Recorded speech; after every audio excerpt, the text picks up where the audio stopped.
सहारा Aamby valley येथून कामगारांना घेऊन येणारी कंपनीची बस लोणावळ्यातील आयनेश शिवाजी येथील मुख्य गेटजवळ पलटली।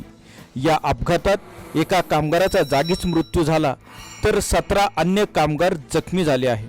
या बसमध्ये एकूण 20 कामगार होते। लोणावळा शहर पोलिसांनी दिलेल्या माहितीनुसार शनिवारी सकाळी 7:20 सुमारास ही घटना घडली।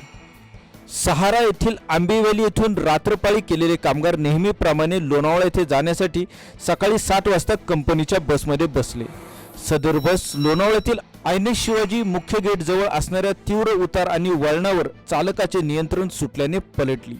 यात श्रीकृष्ण श्रीपती मोरे या कामगाराचा जागीच मृत्यू झाला तर बसच्या चालकासह अन्य 17 जण जखमी झाले असून या सर्व जखमींना लोणावळ्यातील परमार हॉस्पिटलमध्ये उपचारार्थ दाखल करण्यात आले आहे।